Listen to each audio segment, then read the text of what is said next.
5절 말씀 합독합니다. 시작. 사랑하는 자여, 네가 무엇이든지 형제 곧 나그네 된 자들에게 행하는 것은 신실한 일이니 그랬어요.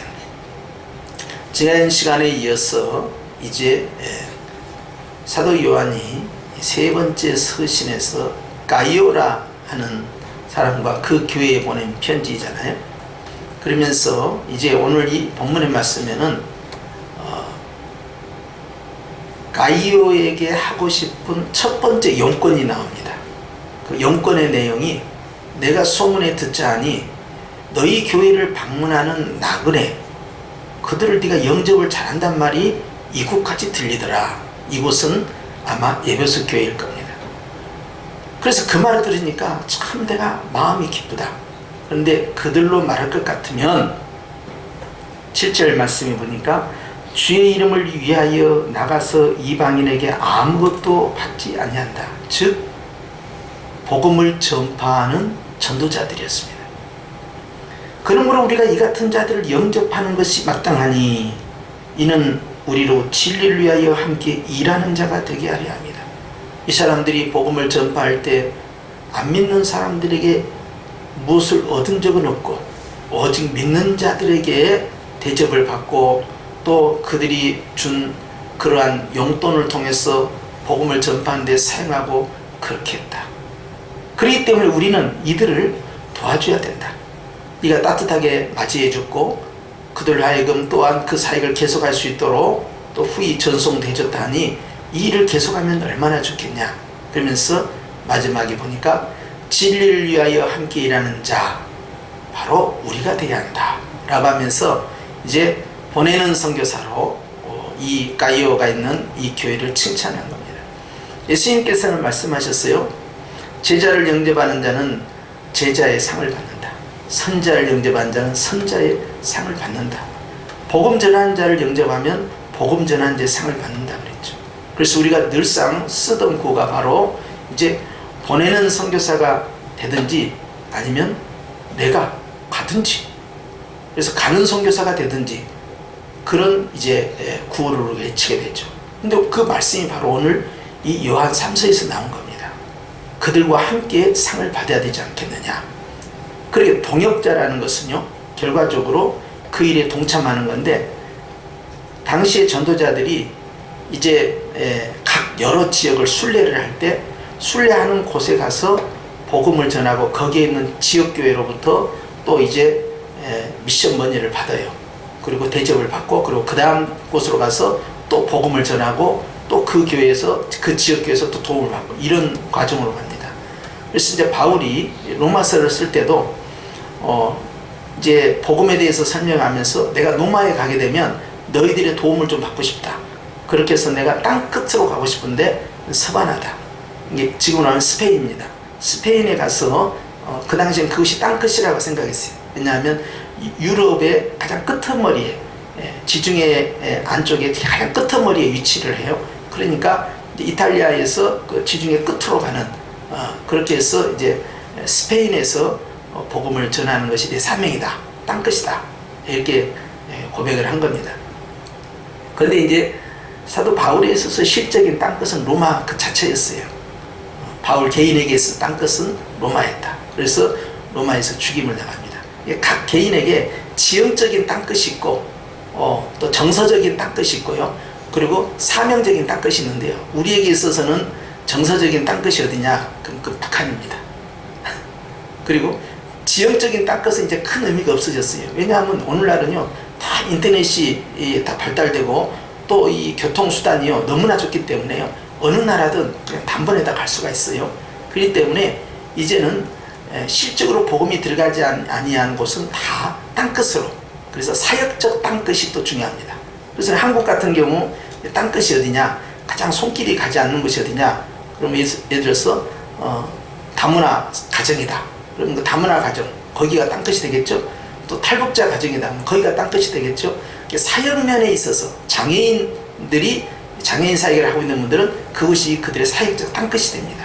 그래서 사람들이 자주 가지 아니한 곳 그리고 내가 없으면 안 될 것만 같은 어떤 사역적 땅끝이 있어요. 그곳을 향해 가는 거예요. 자, 이렇게 해서 각자의 이제 땅끝이 존재하는데, 당시에는 이제 순회 선교였어요. 무슨 선교요? 순회 선교. 이게 거기에 가서 장기 체류하는 그런 선교가 아니었습니다. 오늘날에는 선교사 파송할 때 장기 거주를 시켜요. 비자를 연장해 가면서 정착을 시킵니다. 그래서 수년 또는 수십 년을 그곳에 정착을 시켜요. 그런데 사도들이 썼던 당시의 초대교회 상황은 오랫동안 정착한 것이 아니라 순례를 합니다. 그리고 순례를 해서 거기서 일꾼을 키웁니다. 그리고 그 일꾼들 가운데에서 리더를 세웁니다. 그리고 필요한 경우에는 이제 사도가 훈련시킨 사람을 그곳에 목자 또는 장로라고 하기도 하고요. 또는 나중에는 이제 감독이라는 단어가 나와요. 리더를 그곳에 보내 파송하기도 합니다. 그런데 주로 그 지역에서 키워서 제자 훈련을 시켜서 리더 그룹을 형성시키는 그런 케이스가 이제 많았어요. 그러면 사도들의 일행을 어떻게 하느냐? 주로 머물지 아니하고 일정 기간 동안 몇 주 또는 몇 달, 어떤 경우는 몇 년 이렇게 말씀 사역을 하고 이동을 하고 이렇게 이동을 하는 사역이에요. 그렇게 한 것은 사도가 한 지역에서만 복음을 전할 수 없는 사명 때문에 그랬죠. 그래서 사도 바울은 많은 것들을 순례를 했습니다. 그래서 1차, 2차, 3차 이 세계 선교를 했다는 내용이 사도행전에 나오잖아요. 그러면서 늘 이동을 해요. 이동을 하면서 마지막 이동하는 것이 3차까지 끝낸 다음 이동한 것이 예루살렘에 오게 되죠. 그리고 예루살렘에 가면 잡힌다. 거기서 큰 어려움을 당하게 된다. 라는 예언을 받지만 그러나 본인도 응답을 받고 그곳에 가서 일부러 잡히는 거죠. 그리고 예루살렘에서 로마 시민권을 주장을 해가지고 나 가이사에게 가서 재판받고 싶다. 그렇게 해서 결국 이 국비로 이 돈 하나 드리지 않냐고요. 군선에 타가지고 호의를 받으면서 결국 로마까지 가게 되죠. 그리고 로마에 가서 재판받는 것이 목적이 전혀 아니었죠. 재판은 핑계였고 그곳에 제국의 가장 중심부인 로마, 그것도 황제의 감옥에 들어가서 거기에서 이제 복음을 전파합니다. 그래서 당시 로마에는 이제 두 번 투옥이 되는데요. 1차 투옥과 2차 투옥이 되는데 그 투옥을 하는 과정 가운데 형이 확정되지 않은 중재인으로 결심 공판이 나지 않는 상황에서는요, 미결수 상황에서는 이제 새 집을 얻어요. 새 집을 얻어서 이제 거기에서 이 연금 상태처럼 돼 있으면서 사람들과 왕래 즉 만날 수가 있어요. 접촉할 수 있어요. 그러면서 많은 유대인들을 만나고 거기서 복음을 전하고 하면서 이제 옥중 사역이 진행됩니다. 2차 감옥에 들어갔을 때는 이제 서신을 주로 많이 쓰죠. 그렇게 하면서 그때는 이제 자기가 가지 못하는 원거리에 있는 아시아 교회를 향하여서 계속 복음을 보내요. 그것이 이제 에베소서예요. 그게 골로새서 교회도 보냅니다. 이런 식으로. 그래서 멀리 있는 곳에 이제 서신을 띄우기 시작하죠. 마지막에 가서 사역을 이제 마감해야 할 시점이 올 때는 결국 디모데에게 편지를 보내서 자신이 곧 죽게 된다는 걸 알리고 디모데 제자에게 모든 걸 다 쏟아붓습니다. 자, 거기가 바울이 이제 순교를 당한 것이고 돌기둥에 매달려서 도끼로 목을 쳐서 이제 결국 바울이 순교를 하게 되는 것이죠. 자, 이곳이 바로 그에게서는 딱 끝이 되는 거예요. 그러면 다른 이 사도들도 어떻게 했느냐 하면 사도도 주로 순회 선교입니다. 사도행전을 보면 계속 움직여요. 거점은 예루살렘이었고 나머지는 계속 움직입니다. 국내에서도 움직이고 해외로도 움직여요. 나중에 우리가 듣는 전해드린 말에 의하면 도마 같은 경우는 이 인도로 가서 복음을 전파하게 돼 있어요. 그리고 나머지 제자들도 이스라엘이라는 땅 안에 머무르지 않냐고 다 외부 지역으로 나가서 북부아프리카든 또는 아시아 쪽이든 또는 유럽 쪽이든 가서 복음을 전하는 걸로 그렇게 돼 있죠. 그래서 주로 움직이는 선교였다. 그래서 예수님께서 말씀하셨죠. 이제 마태복음 이 마지막 28장에 주님께서요, 너희는 가서 모든 족속으로 제자를 삼아라 했잖아요. 첫 번째가 가라는 거였어요. 그렇기 때문에 가는 겁니다. 항상 동사형이 먼저 가요. 그리고 이제 사도행전 1장 8절 말씀에도 오직 성령이 너희에게 임하시면 너희가 권능을 받고 그 다음 움직이기 시작해요. 예루살렘과 온 유대와 사마리아와 땅끝까지 가서 내 증인이 되라. 움직이는 거예요.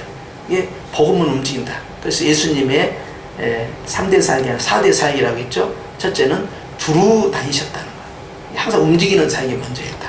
그래서 머무르는 사역이 아니라 머무르니까 스테반 순교 사건이 발생했다고 말씀드렸죠. 그래서 스테반 순교 사건이 왜 발생했느냐? 그것은 성령 하나님께서 교회를 흩으셔서 결국 수많은 디아스포라들을 한꺼번에 수만 명의 선교사를 당일에 한꺼번에 파송해버리는, 파송식도 없이요, 파송해버리는. 그래서 스테반 한 사람의 순교의 재물이 결국 이 해외 선교로 나가는, 그 디아스포라를 통해서 그들은 언어가 다 돼 있잖아요. 자기가 사는 그 나라의 언어가 되니까 두 가지 언어를, 이중 언어를 쓰잖아요. 가서 복음을 전파하고 자기 가정교육부터 시작을 한 겁니다. 그래서 그들이 유대인 중심으로 전도를 하고 나중에 이방인까지 전도하게 되는 그런 케이스예요. 그래서 유대파 사람들, 헬라파 사람들, 이들이 다 나가요. 그들이 나간 다음에 사도행전 8장에 보면 그 나간 사람들이요, 각 곳마다 유대 지역이든 사마리아 지역이든 또는 이제 외국에 이제 디아스포라들이 나갈 때요, 그들이 담대하게 복음을 전했다는 거예요.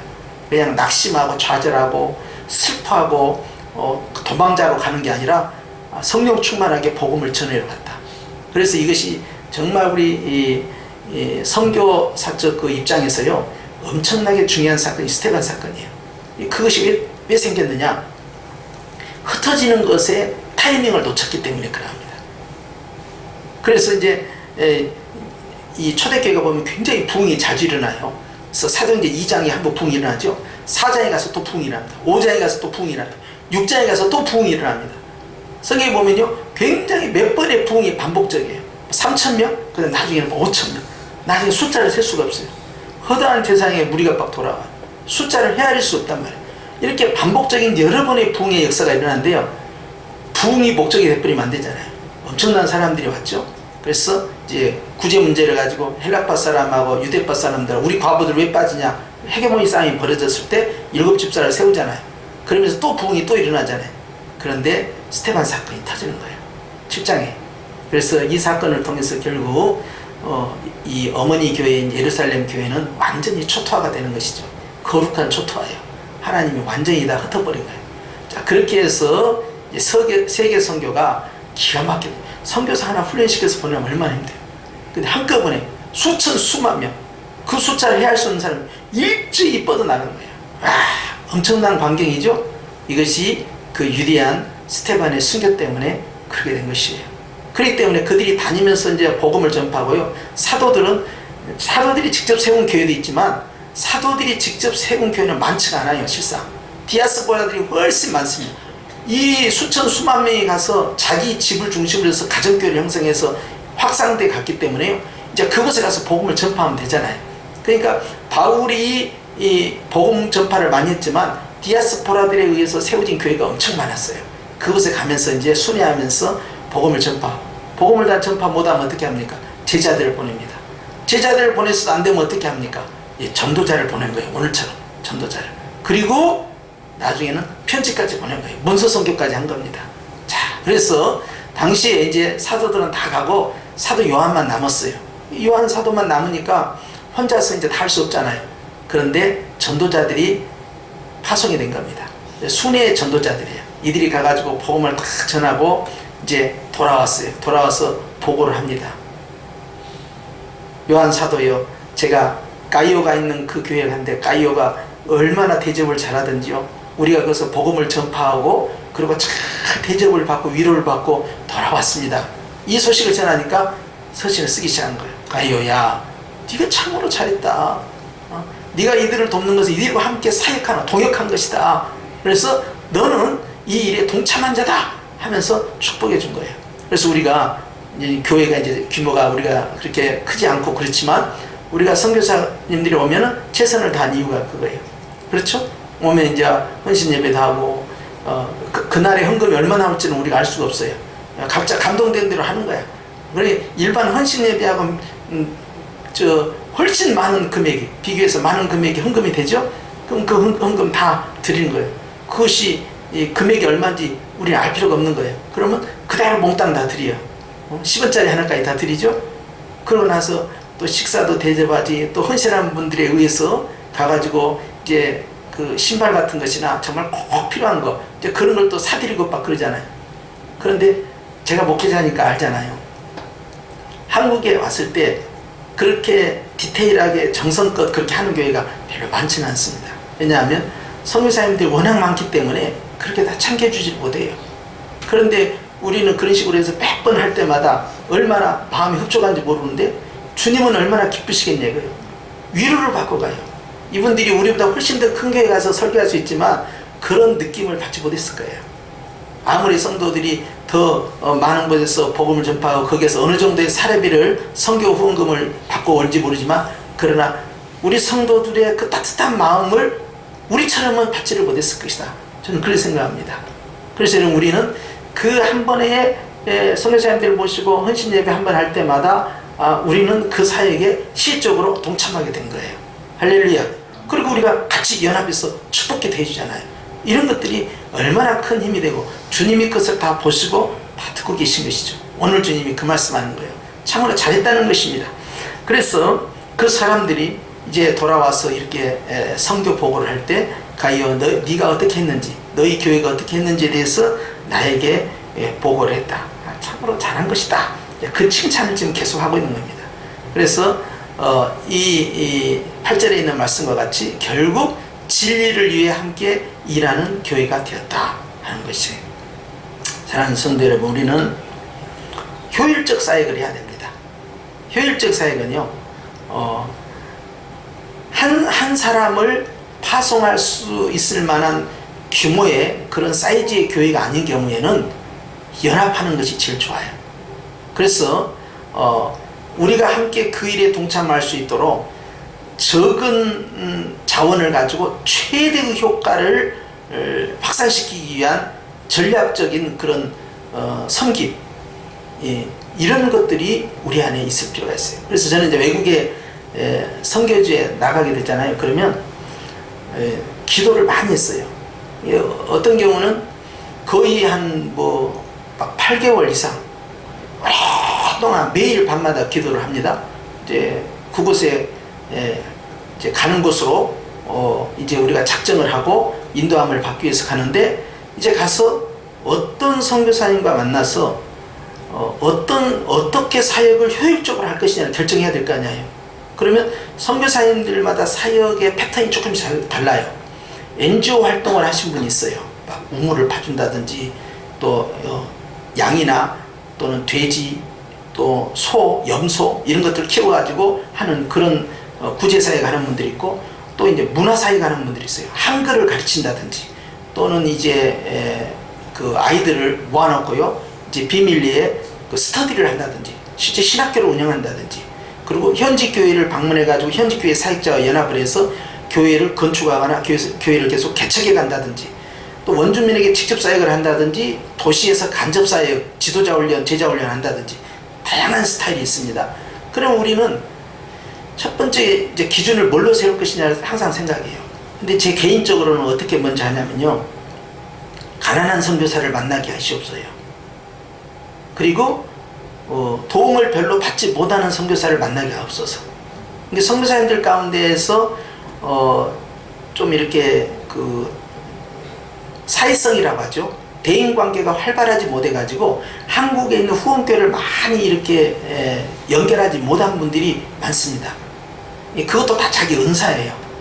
그래서 이제 좀 내성적인 분이라든지 또는 이제 자기 자신의 마음속에 있는 걸 이렇게 표현력이 좀 약하신 분들은요, 말을 안 해버려요. 도와주면 도와주고 아니면 할 수 없고 이런 식으로 가버리는 거예요. 그러니까 굉장히 이 사역의 그 지원이 약해질 수밖에 없는 거예요. 근데 어떤 분들은 굉장히 이 도네이션을 잘합니다. 그래서 막 대형 교회로부터 막 프로젝트도 따고요, 엄청나게 지원을 많이 받고요, 막 이런 데는 전 쳐다보지도 않아요. 이런 데는 내가 갈 필요가 없는 거예요. 거기는 아주 뭐 잘 되고 있으니까 사역이. 그런데 가난한 선교사, 후원이 없는 선교사, 그리고 지쳐있는 선교사 가운데서 이제 찾기 시작한 거예요. 주님 어디를 가오리까 하고 오랫동안 하죠. 가끔 수소문도 하지만 기도가 우선이에요. 계속 기도를 합니다. 그 누군가를 만나야 되는데, 자, 내가 500만 원을 갖고 간다. 그러면 사역이 잘 된 사람에게는 500만 원이요 아무 의미가 없어요. 5천만 원을 갖고 가도 별로 눈 하나 깜짝 안 해요. 그런데 어려움을 겪고 있는 분들한테는요, 이게 엄청난 금액이 됩니다. 사역상에 있어서. 이런 식으로 해가지고 많은 나라를 이렇게 다닌 거예요. 그래서 이제 이 주님이 이끄시는 대로 이제 그분들과 이제 네트워크를 형성해서 1차, 2차, 3차 계속 가는 거죠. 주님이 이끄실 때마다. 그리고 한 번으로 끝나다가 한 번으로 마지막 사역이야. 그게 평생에 다시는 저분을 못 만날 것 같아. 그러면 나는 어떻게 합니까? 사역을 최선을 다하는 거죠. 최선을 다해서 복음을 전하고, 최선을 다해서 기도를 해주고, 최선을 다해서 내가 가지고 있는 자원을 가장 효율적으로 사용하는 거예요. 그 선교사님과 그 사모님과 그 가족과 그리고 그 지역에 있는 그 현지인 리더자들을 위해서 쓰는 거예요. 이제 그런 식으로 가는 거예요. 우리 교회가 굉장한 어떤 물질적인 그런 힘이 있다면 뭐 그렇게 하지 않겠죠. 그런데 우리도 이제 전략적인 이 섬김이 필요하다 이 말이죠. 그래서 최소 경비를 가지고 최대의 효과를 내는 그런 섬김이 지난 몇 년간 우리 교회 안에서 지금 진행되고 있는 거예요. 왔다 가신 분들은 많은 금액은 가져가지 않았지만 그러나 많은 사랑은 품고 가셨어요. 나는 그렇게 생각을 해. 뭐 내한테 연락도 없더라고. 그래서 원래 담임 목사에게 연락하고 그런 건데 왜 연락하지 못했냐? 내가 번호를 안 알려줬거든. 그러니까 선교부장이나 재정부장한테만 연락을 해야 되는 거예요. 그래도 마음에는 서로 소통이 돼요. 그래서 하나님께서 우리 교회를 통해서 좀 더 많은, 그리고 굉장히 어렵고 힘들고 지쳐있고 정말 사랑을 함께 나눌 수 있는 선교의 영적 동역이 될 수 있는 그런 분들과 계속 이어졌으면 좋겠다 하고 신중한 거예요. 제가 여러분 알고 있는 선교사가 얼마나 많겠어요? 여러분 저 좀 유명한 사람이에요. 여러분이 생각한 것보다 제가 아는 사람이 많아요. 인맥이. 근데 내가 절제하고 계속 절제하는 거예요. 이 강단에 부를 강사가 얼마나 많겠어요? 꽉 부르는 거예요. 분강사요? 분강사 아는 분이 천지죠. 유명한 강사 왜 모르겠어요? 제 폰에 들어있는 전화번호가 6,000개가 넘어요. 여러분 몇 개 갖고 계세요? 태반이 목회자들이에요. 6,000개.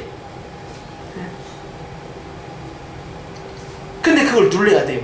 왜? 우리는 그렇게 할 수가 없어요. 사역을. 효율적 사역을 해야 되기 때문에. 그럼 효율적 사역을 어떻게 하느냐? 기도하는 거죠. 심사숙고하고 또 기도하고 또 생각해보고 또 기도하고, 그렇게 해서 최종적으로 마지막으로 결정을 하는 거죠.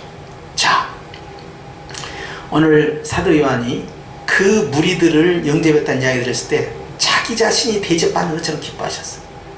예수님도 마찬가지입니다. 너희를 영접하는 것이 곧 나를 영접하는 것이다, 그렇게 말씀하셨어요. 그러니까 이거 똑같아요. 우리가 이제 선교사님이 교회에 방문하는 것도 마찬가지고요, 하나님께서 아브라함을 방문하신 것도 마찬가지고요, 목사님이 가정을 시방하는 것도 똑같아요. 예수님으로 오시는 분을 영접했을 때는 예수님을 영접하는 것이 돼버리는 거예요. 똑같은 원리입니다, 이게. 그렇게 해서 선교의 네트워크를 형성하라 하는 것이죠.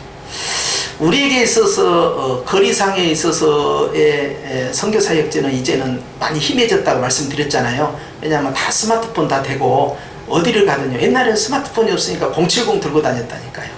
070으로 가면 무료로 통화할 수 있어요. 그때는 LG 070이었어. 그래서 나도 LG 070이니까 당신도 LG 070을 해라. 그래서 같이 LG 070이면 서로 간에 무료야. 이제 이렇게 해가지고. 그러니까 요즘은 그렇게 안 쓰잖아요. 이제는 전부 스마트폰 갖고 있고 어플을 가지고 또 화상 대화도 할 수 있고, 카톡으로. 지금도 이제 명절이 되니까 이제 해외에 나가 있는 선교사님들이 뭐 설 명절 뭘 잘 보내십시오 하고 카톡 와요 그냥. 이런 세상이 돼버린 거예요. 뭐 저 아프리카에도부터 시작해서 안 오는 나라가 없어 그냥. 옛날에 이메일 보냈죠. 이메일도 필요 없어요. 요즘은 딱 문장 해가지고 압축해가지고 파일로 해서 카톡 이런 세상이 됐어 이제. 자, 이렇게 이제 지역적 땅끝은 사실상 없어졌다, 이렇게 봐야 됩니다. 그리고 이제는 정서적 그 땅끝, 아까 말씀드린 이제 북한 같은 경우 땅끝이 되죠. 또 이제 핍박을 굉장히 많이 받고 있는 지역, 거기는 당연히 땅끝으로 등장을 합니다. 가령 지금 중국 같은 경우는 한국 선교사님들은 물론이고 한국 선교사님들은 거의 초토화가 돼버렸어요. 그리고 이제 이 외국 선교사들도 다 추방을 이미 당했고 거의 당하고 있는 상황이에요. 이번에 뭐 우한에서 그 전염병 발생했다고, 박쥐에서 질병이 나왔다고 지금 알려졌잖아요. 그런데 그 우한에서도 이번에 나온 내용이 보니까 거기도 교회들이 아주 철저히 다 핍박을 받고 교회가 완전히 폐쇄돼 버리는 그런 내용이 또 전달되더라고요. 그렇게 하면서 이제 중국 같은 경우가 오히려 전에는 안 그랬는데 지금 시진핑 이 정권이 들어오면서 그거 땅끝이 돼버린 거야 지금. 그런데 이 모택동에 의해서 문화혁명을 할 때 홍위병들과 함께요, 이 당시에는 교회들을 핍박하고 교회들을 완전히 씨를 말린다고 했지만요, 문화혁명 이후에요 오히려 굉장히 많은 건강한 교회가요 더 폭발적으로 일어났어요. 그 등소평의 그 개방 정책을 시행하면서요. 그래서 엄청나게 많은, 정말 수억에 이르는 이 크리스찬 성도들이요 지금 이 중국 땅에 있습니다. 그런데 선교사들은 다 쫓겨난 거야. 선교사들이 가서 복음을 전파하고 특히 목회자들이 가가지고 신학을 가르쳐야 되는데 이거 완전히 차단되어 있는 상태인데요. 여러분, 저 중국이요 아시아 선교와 세계 선교를 위해서 크게 쓰임받을 나라예요. 저 인구가 13억입니다. 한국 사람이 세계 안 간 곳이 없지만요, 이 화교들이 세계 안 간 곳이 없어요. 근데 화교들은 유대인들하고 비슷합니다. 화교하고 유대인들이 어디를 가든요 경제권을 꼭 장악을 합니다. 저 화교들이 한국에 와서만 경제권을 장악을 못했어요. 화교들이 가는 곳은 다 화교들이 경제를 리더가 되는데 대한민국에 와서만요 화교들이 길을 못 쓰는 거야. 한국은 좀 독특하죠, 문화가. 그런데 이 화교들 그리고 이 유태인들은요 어느 곳에 가든 경제권을 딱 쥐고 있어요. 저들에게 복음이 들어가는 것이 굉장히 중요합니다. 싱가포르이 전부 이 중국 화교들에 의해서 세워진 나라 아닙니까? 말레이시아하고 붙어 있잖아요. 사실 말레이시아 땅인데 말레이시아 끝터리에 말이죠 하나의 작은 도시국가에 불과해요. 아니 그런데 세상에 이 조그마한 도시국가가 말이죠 한국 마음을 4척이나 지금 그걸 제조하고 있다는 거예요. 와, 그 말 듣고 깜짝 놀랐어요. 경제력이 얼마나 세냐 이 말이에요. 우리는 한국 마음 없잖아요. 그래서 야, 참 대단하다. 이 중국 사람들은 대단합니다. 하나님이 저 중국을 써야 되는데 12세기경 원나라 때입니다. 그때요 이 실크로드를 타고 말이죠 이제 징기스칸의 그 세력들이 그 실크로드가 있는 그 루트를 통해서 중앙아시아를 비롯해서요 이 저 유럽까지요 전부 가서 정복을 하는 엄청난 일이 몽골 제국을 세우는 그 시기가 있었어요. 그때 확장된 것이 과거의 그 로마나 또는 헬라 제국이나 바벨론 제국보다 훨씬 큰 확장된 그 영토를 장악을 했어요. 그래서 이 중국 하나만 해도 어마어마 큰데 말이죠. 그 중앙아시아 땅을 다 잡아. 그리고 이제 그 넘어서 이 중동 지역뿐만 아니라요, 이 유럽권까지 전부 장악에 들어가는 엄청난 일을 했죠. 그러면서 그런 군사적인 침략 루트가요, 결국 상거래가 시작되면서 실크로드가 형성이 돼요. 거길 통하여 12세기에 기독교가 들어갑니다. 원나라의 이 수도인 북경으로 그것이 이제 그 수도를 향해서 들어가게 되는데요. 세상에 들어오는 기독교를 경교라고 불렀어요. 그렇게 해가지고 실제 원나라에서는 그 기독교를 받아들여 가지고요 이 관직까지 줬습니다. 종교인에게 관직까지 주는 아주 굉장히 독특한 케이스죠. 그만큼요 경고가 굉장히 발달이 됐어요. 보니까 지금 이제 북경 그 자금성 그걸 누가 건축했냐 보니까 그 명나라 때, 우리 조선시대죠. 명나라 때 초대왕이 주원장이에요. 그래서 가보니까 또 같은 주씨야.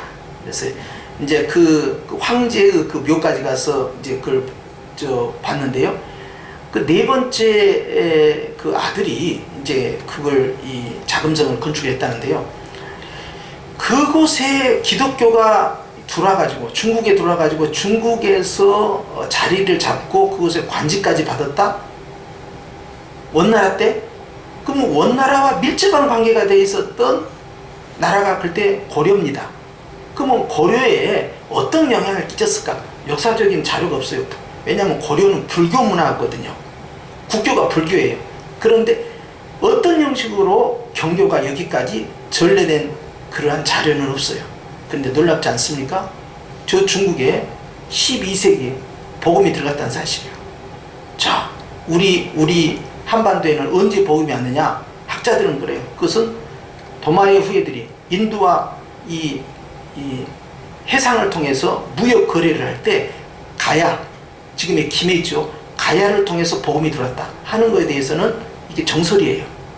자, 그러면 저 현재 남아있는 저 중국을 어떻게 할 것이냐, 시진핑 체제를. 시진핑이 마음을 돌이키지 않는다면 하나님은 분명히 시진핑을 가만두지 않습니다. 내가 몇 번을 기도하지만 시진핑이 마음을 돌이키지 않고 기독교를 핍박해야만이 내 정권이 기반이 튼튼해진다라고 착각하고 있으면요, 반드시 시진핑은 무너지게 돼 있어요. 근데 시진핑이 기독교를 활성화시키고 핍박을 다 거두면요, 하나님께서 진노를 멈추실 거예요. 그렇지 않냐면요, 시진핑은요, 이 장기 집권, 특별히 총통과 같이 영구 집권을 하려고 하는데요, 지금 반드시 급격하게 무너질 수밖에 없다. 그것을 나는 계속 선포하는 거예요. 이때 여러분이 아멘을 해야 되는데, 예. 자, 저는 확신 가운데 선포를 합니다. 그렇기 때문에 저 중국이 시진핑 정권이 무너져야만이 이 중국 땅에요, 이 복음이 활성화가 되고요, 그리고 저 중국을 통해서요, 세계 선교에 큰 힘을 동력을 얻을 수가 있어요. 그런데 그것을 이제 부채질을 하고 있고 거기에다가 이 기름을 갖다가 막 부어대면서 활활 타오르게 하고 있는 나라가 어디냐? 그것이 바로 대한민국이에요. 이거에 놀라운 겁니다. 여러분, 우리의 땅끝은 계속 전진돼야 되죠. 이미 이제 러시아 같은 경우는 거기는 사실 정교회라는 것이 들어왔어요. 정교회. 이게 이 동방 정교회도 있고요, 러시아 정교회도 있고요. 그 다음에 이제 이탈리아를 중심으로, 로마를 중심으로 한 이 서방 교회가 이렇게 있는데요. 이 러시아는 이미 정교회 세력이 들어와 있어요. 근데 거기에 지금 많은 선교사를 와 있는데요. 지금 핵심은 중국입니다. 그런데 하나님께서 저 중국을 다시 한번 일으켜 주실 것이다. 그런 기대감을 갖고 기도하고 있어요. 자, 다시 본론으로 돌아서요, 우리는 어떻게 해야 되느냐? 우리가 물질적으로 이렇게 동역에 동참하는, 함께 일하는 자가 되는 이런 방법이 있는데요, 또 하나의 방법이 있습니다. 그 뭐냐? 기도입니다. 제가 전에 기도할 때 어떤 기도하시는 분을 만났는데요, 그분은요, 정말 아침부터 밤늦게까지 기도만 하시는 분이에요. 그런데 그분은요, 무슨 기도를 하냐? 첫 번째, 나라와 민족을 위해서 기도를 해요. 그 다음에 무슨 기도를 하냐? 온 세계 선교를 위해서요. 만국 기도를 하시는 분이었어요. 나는 그걸 보고 와, 정말 깜짝 놀랐어요. 스케일이 너무 크단 말이에요. 그런데 한 몸을 가지고는 200개 나라를 다 갈 수 없어도요, 기도를 가지고는요, 세계 어디든지 다 갈 수 있어요. 영으로는. 왜냐하면 사도 바울이 그걸 했거든요. 내가 마음으로 가고 영으로 가기를 원한다. 영과 육이요, 육체보다 먼저 가는 겁니다. 그랬어요. 하나님 앞에서 기도한다는 것은요, 이 굉장한 동역입니다. 그래서 우리가 물질이 있을 때는 물질을 쓰고요, 물질이 있는 것에 네 마음이 있다 하니까 물질을 적절하게 써야 됩니다. 그 다음에 기도하는 것은요, 엄청난 동역입니다. 그래서 우리는 가장 쉬운 것이 기도 같지만요, 가장 중요한 것이 기도입니다. 이 기도 동역자가 가장 중요해요. 물질은 그 다음이에요. 이것이 진실입니다. 그러니까 선교사님들이 이제 영적 체험을 하신 분들은 물질보다도 기도가 더 절박하다는 사실을 알아요. 영적 체험이 있는 분이라면. 그렇기 때문에 기도는 얼마나 중요하냐. 의정부에는 어느 교회가 있는데요, 큰 교회예요. 큰 교회인데 거기는 24시간 기도 처소가 있다는 거예요. 24시간. 그리고 거기에는요, 각국 나라를 놓고 기도하는 기도팀들이 있고요, 그리고 각 전도회, 각 남전도회, 여전도회, 이런 각 구역들을 말이죠, 전부 각국 나라, 이 나라를 이 배당을 해가지고요, 그 해당 그 구역이나 그 남전도회 그 여전도회가 그 나라만을 위해서 집중적으로 기도하고요. 그 나라에 있는 선교사들을 후원을 하고 실제 찾아가서 도와주기도 하고 이런 그 분배가 돼 있는 교회가 있더라고요. 그리고 심지어는 이제 전도사나 부목사가 오잖아요. 그러면은 이 두꺼운 추리닝 하나 딱 주면서 너 산에 가서 기도해라. 산기도를 먼저 시킨다는 거예요. 그러니까 사역이 문제가 아니라 기도하는 훈련부터 시킨다는 거예요.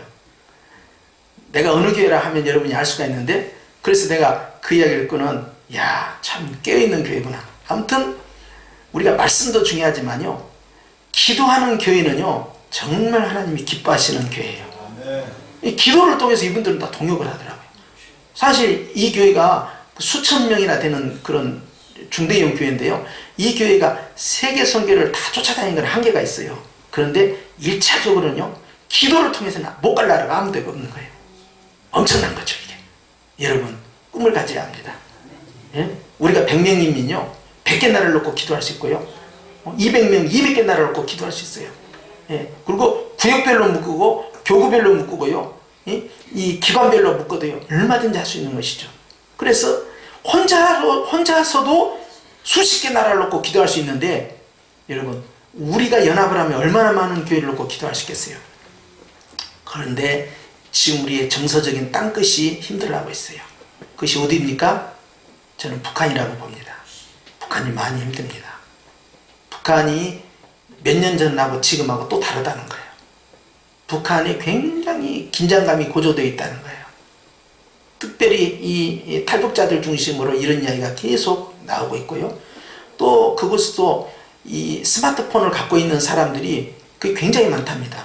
그래서 이제 중국하고 이 북한을 왔다 갔다 하는 사람들이 계속 전해주는 이야기인데요, 굉장히 긴장감이 높아져 있다. 그리고 굉장히 경제적으로 또 어려워지고 있어요. 겉으로는 괜찮다 하지만 평양만 좀 괜찮은 거예요. 나머지는 굉장히 어려운 거죠. 그런 어려운 가운데서 그냥 위기감을 느끼고 있는 거예요. 그리고 최근에는 김정은이 이 심장 협심증 이 수술을 크게 받았답니다. 이게 비대한 사람들은요 심장 협심증이라는 게 있어요. 운동도 하고 다이어트하고 이렇게 근력을 크게 해야 되는데 그런 거 안 하잖아요. 술만 마시고 담배 피우고 몸이 이렇게 막 비대하고 화면에 나올 때마다요 갈수록 막 뚱뚱해지잖아요. 한번 살찌면 운동하기 싫거든요. 그러더니 결국 큰 수술을 받았다는 거예요. 그러니까 그 집안의 유전된 건데요, 어떻게 될지는 하찮도 알 수 없어요. 북한은 우리가 생각한 것처럼 제가 아직 젊으니까 뭐 앞으로 수십 년은 거기서 왕노를 해먹을 수 있을 것이다 이렇게 생각할 수도 있지만, 숫자상으로는 순식간에 무너지려면 또 무너질 수 있는 겁니다. 저는 90년대 그 초반에 김일성 사망 소식을 부산 가다가 들었는데요 깜짝 놀랐어요. 나는 김일성은 오래 살 줄 알았으니 좋은 것만 다 먹으니까 그렇게 빨리 죽을 줄 몰랐어요. 근데 어느 날 그냥 가더라고요. 그런데 그 아들 김정일은요 더 빨리 갔잖아요. 훨씬 빨리 갔습니다. 여러분 어떻게 될지 몰라요. 내일은 또 무슨 뉴스가 터질지, 다음 주는 또 무슨 뉴스가 될지 깜짝 놀랄 일이 벌 수 있어요. 그런데 우리가 알아야 할 게 있습니다. 기도로 주님과 함께 동역하면요 놀라운 일들이 벌어지는 거예요. 우리 선교사님들에게는요 인간적으로 육적으로는 물질이 필요하지요. 그런데 여러분 그것은 항상 한계가 있다는 걸 아셔야 합니다. 그걸 돈으로 선교되는 거 아닙니다.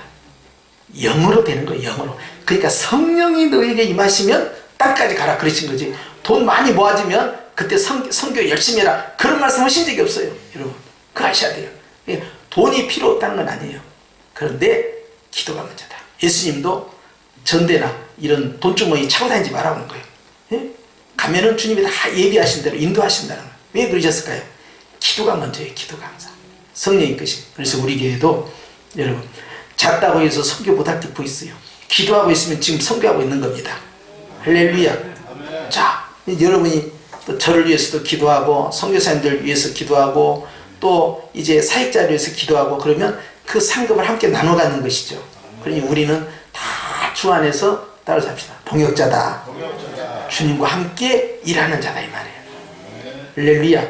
특별히 오늘 제가 이 수요예배 나오신 분들을 가만히 생각을 하면서 야, 하나님 앞에서 정말 이렇게 수요일밤을 지킨다는 거, 이거 정말 아름다운 신앙이다. 자, 이렇게 아름다운 신앙을 가신 여러분들이 주님의 일에 함께 동참을 기도로 한다면 얼마나 주님도 기뻐하시겠어요. 그렇죠? 명절을 앞두고 말이죠. 우리가 하나님 앞에서 이렇게 기도하는 복된 동역자가 되시길 축원합니다. 우리 합심으로 기도하십시다.